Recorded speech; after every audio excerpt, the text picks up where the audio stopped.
যদি সফল হতে চাও তার কিছু নিয়ম আছে। তাই সময় নষ্ট না করে আজকে তোমাদের 3টি জিনিস বলবো যা তোমাদের জীবন সম্পূর্ণ পাল্টে দিতে পারে।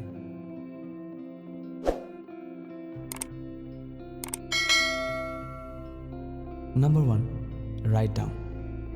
যদি আমরা সফল হতে চাই তাহলে আমাদের একটা গোল থাকতে হবে এবং সেই গোলটি আমাদের খাতায় লেখা থাকতে হবে।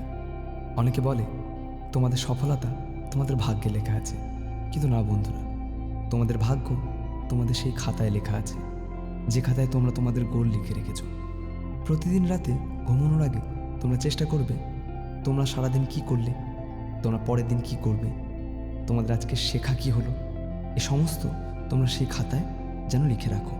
তোমরা ধীরে ধীরে লক্ষ্য করবে এই ছোট্ট অভ্যেস তোমাদের সমস্ত জীবন পরিবর্তন করে দিচ্ছে। Number 2, exercise.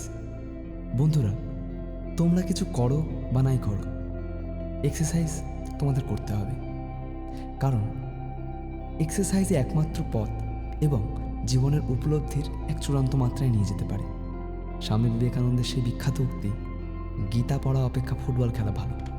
তাই বন্ধুরা, তোমরা প্রত্যেকে চেষ্টা করবে প্রতিদিন সকালবেলা উঠে আধা ঘন্টা এক্সারসাইজ করা।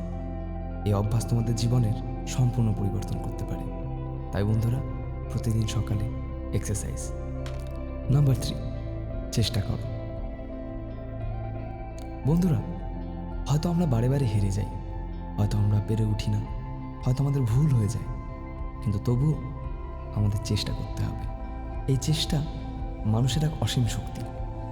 তোমরা মনে করতে পারো পৃথিবীর ইতিহাসে যত বড় বড় কাজ হয়েছে তারা প্রথমেই সফল হয়নি, কিন্তু দীর্ঘ চেষ্টার পর লেগে থাকার পর তারা সফল হয়েছিল। এডিসন প্রথমবারেই আলো জ্বালাতে পারেনি, স্টিভ জবস প্রথমবারেই কম্পিউটার বানাতে পারেনি, কিন্তু তবুও তারা লেগেছিল, তবুও তারা চেষ্টা করে যাচ্ছিল। এই চেষ্টা আমাদেরও করে যেতে হবে। তাই বন্ধুরা, কখনো হার মেনো না, চেষ্টা করে যাও। 2024 সাল, নতুন বছর। আশা করি তোমাদের চেষ্টার বলে তোমরাও সফল হয়ে উঠবে। এটি সফলতার রহস্য। যদি ভিডিওটি ভালো লেগে থাকে চ্যানেলটি সাবস্ক্রাইব করুন, লাইক করুন, কমেন্টে আপনাদের মতামত জানান। নতুন বছর সফল হোক।